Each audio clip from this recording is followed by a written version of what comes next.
संपूर्ण शरीराच्या सोनोग्राफीसाठी जिल्ह्यातील सर्वाधिक अत्याधुनिक सोनोग्राफी मशीनद्वारे तपासणी आणि जलद रिपोर्टिंगसाठी Bhise sonography X-ray centre Palus, फिटर 3D 4D scan, colour Doppler, digital X-ray, elastography, anomaly scan यासह दर मंगळवारी 2D इकोची सुविधा।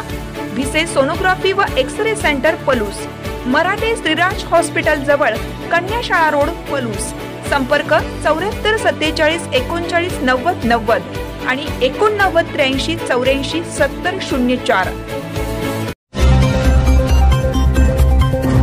देवराष्ट्रीत पाडव्यानिमित्त कावड यात्रा उत्साहात, सागरेश्वरमध्ये देवदर्शनाला गर्दी, चांगबलचा गजर। देवराष्ट्री तालुका कडेगाव येथील पुरातन असलेल्या श्री क्षेत्र सागरेश्वरमध्ये गुढीपाडव्यानिमित्त देवदर्शनासाठी भाविकांनी गर्दी केली होती। मंदिर परिसरात ही पारंपरिक पद्धतीने गुढी उभारण्यात आली होती। पाडव्याच्या निमित्ताने गावात कावड यात्रा काढण्यात आली। शेकडो वर्षापासूनची ही परंपरा चालत आहे। आजही ज्येष्ठांच्या मार्गदर्शनाखाली तरुणांकडून ही परंपरा पुढे सुरू ठेवण्यात येत आहे। गुढीपाडवा या सणापासून हिंदू नववर्षाची सुरुवात होते। हिंदू पंचांगानुसार चैत्र शुद्ध प्रतिपदेला देवराष्ट्रीत मोठ्या उत्साहाने गुढीपाडवा हा सण साजरा केला जातो। या दिवशी ग्रामदैवत श्री क्षेत्र सागरेश्वर विठ्ठल मंदिर, मारुती मंदिरात जाऊन ग्रामस्थ दर्शन देतात। गावातून प्रतिवर्षी कावड यात्रा काढण्यात येते। येथील केशव भारती मठापासून या कावडीला सुरुवात करण्यात येते। बाजारपेठ, शिवाजी चौक, मारुती मंदिर, विठ्ठल मंदिर अशी गावातील मुख्य रस्त्यावरून कावड फिरवण्यात येत असते।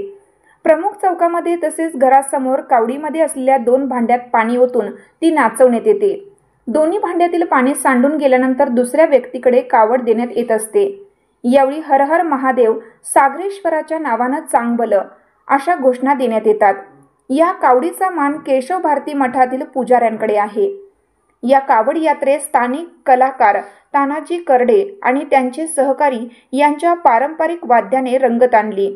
गावातील माजी सरपंच वसंत शिरतोडे, संतोष महिंद, रामचंद्र महिंद यांच्यासह मार्गदर्शनाखाली कावड यात्रा झाली। यामध्ये ग्रामस्थ मोठ्या संख्येने सहभागी झाले।